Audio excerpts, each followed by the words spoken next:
realizarla el próximo jueves 12 de septiembre a partir de las 14 horas. ¿Por qué lo vamos a traer en el día de hoy y a esta hora? Porque ya lo tenemos en línea al decano de la Facultad de Ciencias Económicas. Hablamos del magíster en Finanzas Públicas, contador público Javier Martínez, y vamos a hablar sobre el financiamiento de las universidades. ¿Cómo está, decano? Buenos días. Carla y Hugo los saludan. Buen día, el gusto de escucharlos. El gusto es nuestro, lo ponemos en agenda el tema de las universidades, no nos parece menor teniendo presente de que en nuestra capital jujeña hoy vamos a ver no solamente el cartelazo a las 11 de la mañana, sino que también hay convocatoria a las 9:30 en lo que es el rectorado, y que nos parece fundamental escucharlo a usted para tener un panorama mucho más claro de lo que está pasando en la Universidad Nacional de Jujuy. Bueno, sí, hoy inclusive hay una jornada de protesta, más allá de las manifestaciones que vos indicás, hay paro en lo que respecta al claustro docente, y sí hay un plan de lucha a través de los gremios y también un acompañamiento institucional por parte de las universidades. Fundamentalmente el tema que tal vez se trate más hoy es el tema del atraso salarial respecto a la suba de los precios. O sea, los salarios no han acompañado la variación de los precios y es un reclamo la recomposición, por lo menos para mantener el nivel que tenían antes, que también ya venían de varios años de erosión, ¿no? Y particularmente cuando preguntaba la situación de la universidad, hablamos del sistema universitario. Hay varias consideraciones. Si nosotros nos quedamos, por ejemplo, con lo que había sido una de las consignas de la marcha que se hizo en abril en todo el país, era que los gastos de funcionamiento no alcanzaban para que justamente estén en funcionamiento las universidades. Eso se ha, si se quiere, solucionado, vino un refuerzo, y eso que se decía de que las universidades no iban a poder pagar la luz, el gas, etcétera, bueno, tampoco con holgura, pero eso se ha subsanado. El tema salarial es algo que sigue, es lo que te decía hace un ratito, y después una parte muy importante para el sistema que no se ve en estas dos componentes, que es salario y gasto de funcionamiento, eran lo que se conocían como programas ministeriales. Entonces, dependiendo del ministerio o la secretaría, puede ser ciencia técnica, infraestructura o lo que fuere, generaban convocatorias para proyectos de investigación, extensión, para equiparnos con tecnología, para edificar o financiar obras necesarias para las universidades. Todo eso pasó a cero, no, y ahí es tal vez, si se quiere, el gran ajuste de este 2024 del sistema universitario es todos seguimos reclamando por el sostenimiento de las becas, el sistema científico, que nosotros estamos muy vinculados con CONICET y otras agencias estatales, pero digamos que eso más o menos sigue en discusión. Puede ser que afloje algo la gestión nacional, pero el gran ajuste de este año es la caída de todos los programas ministeriales que llegaban a las universidades, que era un montón de recursos. Bien, preguntarle también, decano, entendemos esto, ¿no? De que las cuestiones económicas hacen de que muchos jóvenes y no tan jóvenes, estudiantes de la universidad, dejen las carreras para volcarse en el plano laboral, ¿no? Esto se ve reflejado en lo que es la deserción, lamentablemente. Entendemos que la universidad tiene un número de egresados que años anteriores, con orgullo se decía, se ha incrementado el número de egresados, pero hoy cuando hablamos de deserción también se va permeando en los espacios académicos, como la Universidad Nacional de Jujuy. ¿Tiene datos que nos puedan también ampliar un poquito o a clarificar este panorama? Bueno, es un tema complejo, sí, algún dato te voy a compartir, pero está muy bien lo que decís. Muchos buscan aportar en su caso, o ya por la edad, ya mantenerse solo, y sí postergan los estudios a fin de conseguir un trabajo. A veces intentan llevar las dos cosas en paralelo, pero terminan abandonando sus estudios. También hubo un ajuste en hogareños, si me permiten la expresión, en todo lo que se incrementó la comida, los alquileres, los pasajes, la movilidad, ¿no? Ya sea interurbana o urbana. Eso también ha generado que muchos chicos, cuando hacen sus pautas de gasto, digan, bueno, no puedo sostener el estudio universitario. Particularmente con el tema del egreso, es distinto, ¿no? Por cada carrera. Hay carreras que tradicionalmente tienen bajo egreso, y hay otras que tienen una dinámica, sobre todo las profesionalistas. Nosotros tenemos control público y licenciatura, se mantiene la tasa de egreso, y también si hacemos un índice de empleabilidad, o sea, cuando salen nuestros egresados, podemos decir que el 100% tiene trabajo. Esto no implica que el 100% gane bien, por favor, no entiendan eso, pero todos están trabajando. Y una de las problemáticas que se nos han dado acá, que con el asentamiento de grandes empresas, que uno quisiera que sean muchas más inclusive, ¿no? Pero por ejemplo en la minería, están pidiendo alumnos avanzados,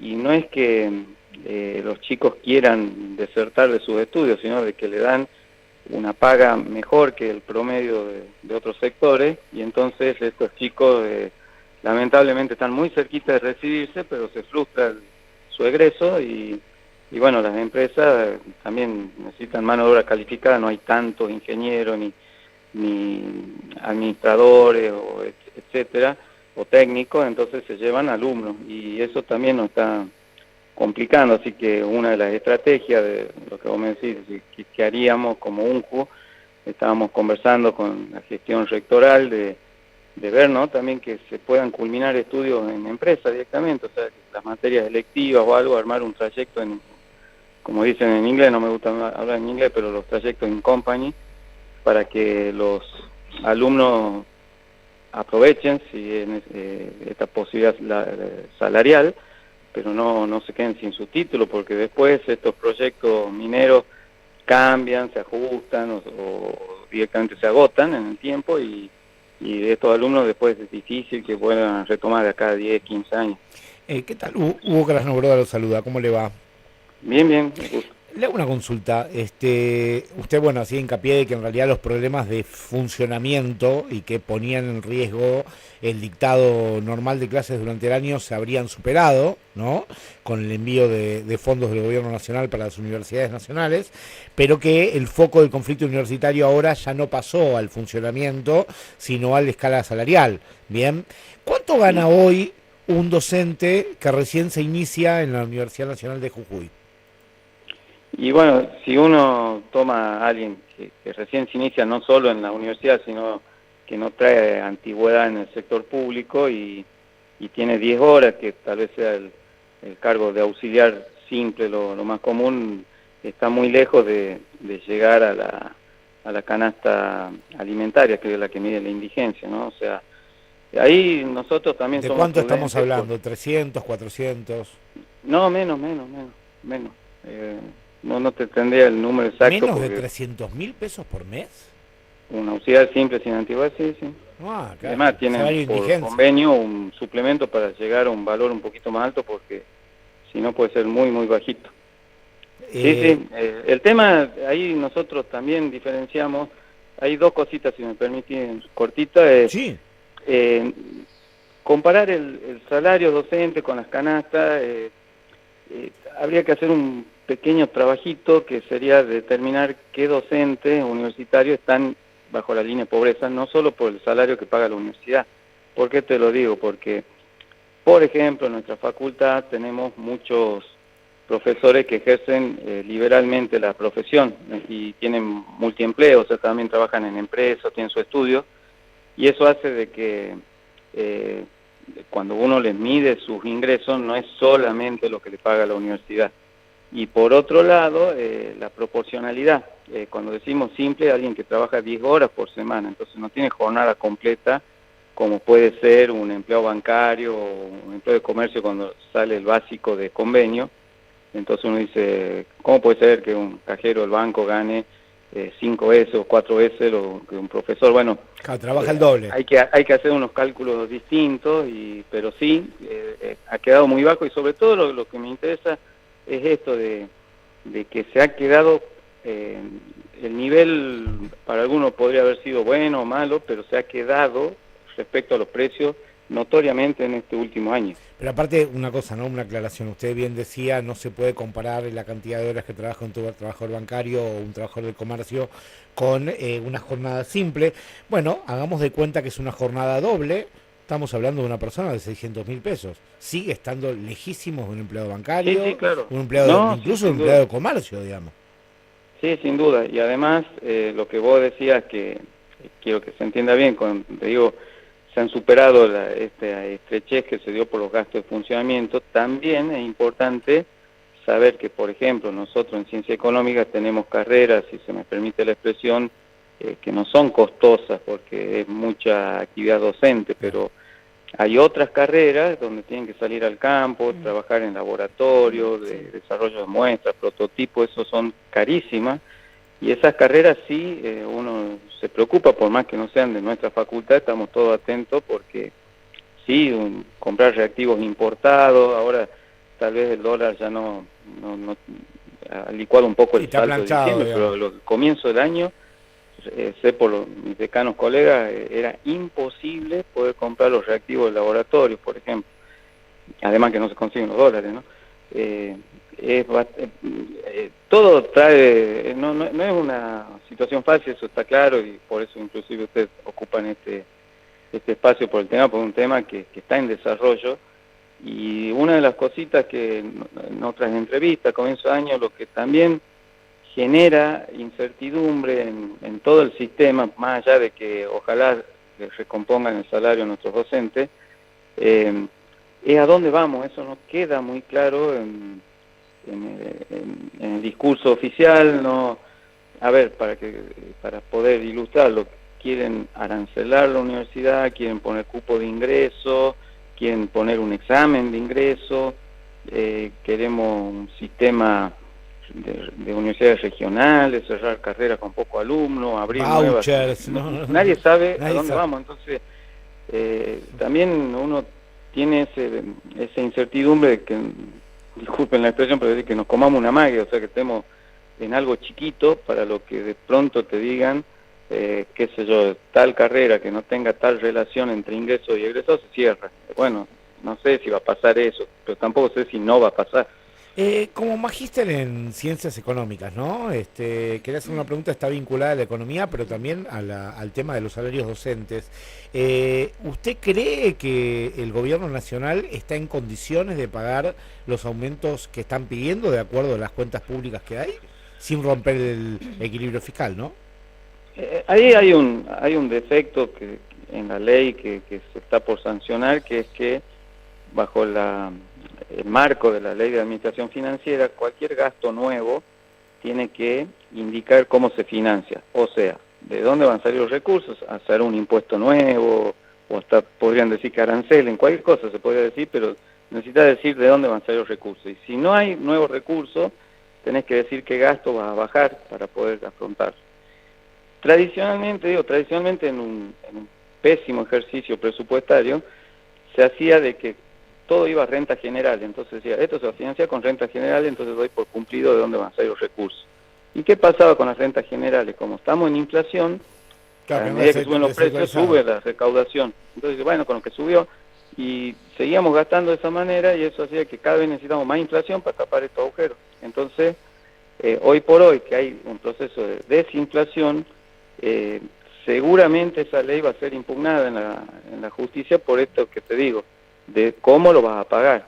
Ahora, tu pregunta iba por otro lado, ¿puede pagarlo? Y sí, es cuestión de marcar prioridades, pero la ley como está puede ser judicializada, entiendo yo, porque el Congreso debería decir de dónde sale. De pronto, qué sé yo, cobrar un 1% más en la venta de autos de lujo, digo cualquier pavada. Bueno, si está eso, está el cálculo del gasto y el cálculo de los recursos, no hay problema. Así como como sacaron la ley de reforma previsional para los jubilados, el aumento, y esto que está por salir, creo, el próximo jueves, Sí. no hoy, Sí. sino el próximo, entiendo yo que tiene una falla técnica muy atacable, ¿no? En términos judiciales, yo creo que podrían tomarse una semanita más y hacer algo más más fuerte para poder ser sostenido, eso en el caso de que haya insistencia, ¿no? Porque si se veta y el Congreso no insiste, bueno, muere el proyecto. Decano, la Universidad Nacional de Jujuy trabaja con lo que es la expansión académica, llegando justamente a las distintas regiones para poder trabajar también desde la problemática de cada una o las particularidades que tiene cada una de las regiones. Y que eso también abre la posibilidad de que muchas familias aspiren justamente a tener un egresado de la universidad, algo que para el trabajador del día a día, años anteriores, décadas anteriores, era una cuestión muy lejana, y pudimos ver en la marcha del 23 de abril cómo se levantó todo el pueblo argentino. Sin ir más lejos, nosotros veíamos 15 cuadras acá en la capital jujeña, que da el valor a lo que es la educación pública en todos los extractos sociales, pero sobre todo en todas las particularidades. Podemos hablar desde lo inicial hasta lo universitario. ¿Cómo considera usted esto también, el apoyo social a la universidad y a la educación pública? No, sí fue una demostración extraordinaria porque inclusive adhirieron profesores y alumnos hasta de la Universidad de Gestión Privada, gremios, bueno, todas las fuerzas vivas, ustedes fueron testigos y cubrieron. Eso aumenta la responsabilidad de los que transitoriamente estamos gestionando lo público, porque todos, hasta el más pobre, si uno, no es una cuestión de estigmatizar a nadie, pero si consideramos a alguien hasta en situación de calle, que uno lo asiste con dinero y compra un paquete de galletitas, bueno, un pedacito de eso va a la universidad. Toda la sociedad financia la universidad a través de sus impuestos, entonces hasta gente que nunca va a pisar la universidad lo está haciendo. Entonces la responsabilidad nuestra es gestionar de la mejor manera, y bueno, se entiende que hay un cambio también de orientación política, no sé si será permanente o no, pero la misma sociedad que nos apoyó también apoyó a través del voto a un proyecto que habla de restringir gastos, de realizar ajustes, particularmente se hablaba de los vouchers, de los aranceles, de poner límites de la cantidad de años gratis, etcétera.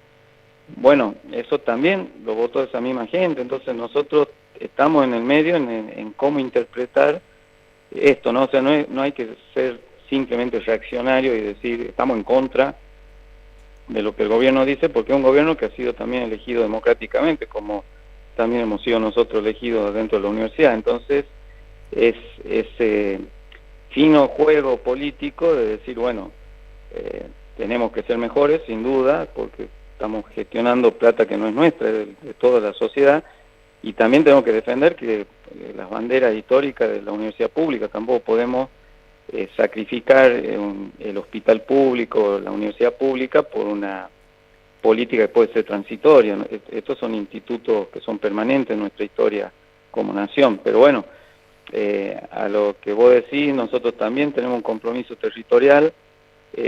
Si sale, porque hay varios aportes que se han hecho para esta ley de financiamiento universitario, y esto lo negoció sobre todo el bloque de la UCR, y hay ahí un artículo que no aprobó el diputado, pero que puede ser tratado en el Senado, que es gestionar por pautas del presupuesto.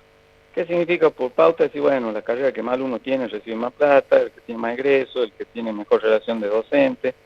Bueno, es una manera de decir cómo ordenamos el uso de los recursos, pero si ustedes ven el proyecto, que es muy pensado en las grandes universidades, porque, por ejemplo, esto de la territorialidad o llegar a zonas de puna, que poquitas universidades del país llegan a esas situaciones tan alejadas, por pauta es cerrarlas ya, porque tenés poquitos alumnos, tenés que mandar un montón de profesores, es un costo enorme. Bueno, entonces nosotros estamos, las universidades que somos periféricas, estamos en zona de frontera, no nos interesa a nosotros arancelar a extranjeros o poner pautas para que una sede con poquitos alumnos cierre, porque vamos a lo que vos decías recién, de que un montón de familias pudieron acceder a estudios superiores, o poblados que ya no tuvieron que emigrar, la juventud, y quedarse en su propia pueblo, ciudad o caserío. Estamos en lugares muy remotos. Bueno, esas pautas también quisiéramos nosotros que se incluyan, porque si no va a quedar en que las universidades que publican en revistas internacionales son las eficientes y nosotros que vamos a recuperar alumnos a zonas dispersas somos ineficientes y tiramos la plata. Está claro. Claro. Bueno, muchas gracias, me parece que fue una entrevista muy rica porque hay varias cosas que yo no sé si digamos, los oyentes estaban al tanto. Primero, comparto con usted esta reflexión, a mí me llamó la atención, pero la entiendo correctamente, el hecho de que un decano de una universidad pública afirme públicamente, ¿no?, de que la ley que están tratando en el Senado, que el jueves que viene están tratando en el Senado, no contempla de dónde se sacarían los fondos y que estaría bueno que eso lo tenga para que no sea judicializado. Bueno, ahora lo consultaremos con algunos legisladores, ahora justo tenemos una entrevista con un legislador nacional por Jujuy que también le consultaremos sobre el tema, así que muchas gracias por la nota, ¿no? No, gracias a ustedes por el espacio y para lo que necesiten cuenten con nosotros. Muchísimas gracias, decano, y seguro vamos a tener una próxima comunicación. Bueno, estaremos atentos. Ahí pasaba el decano de la Facultad de Ciencias Económicas, el contador público Javier Martínez, además magíster en Finanzas Públicas, hablando sobre el financiamiento de las universidades, un tema que, como bien lo decíamos al principio, estaba en agenda para el día de hoy y se posterga para el próximo jueves, teniendo en cuenta de que la universidad en el día de hoy está con medidas de fuerza, está con movilizaciones y que dentro de lo que es la agenda de la universidad, hacía yo un repaso así bien rápido. Hoy vamos a tener, seguramente vamos a ver, mejor dicho, movimiento en todo lo que es cercanía del rectorado, más precisamente el Instituto de Geología, que está ubicado sobre la avenida Bolivia al 1661.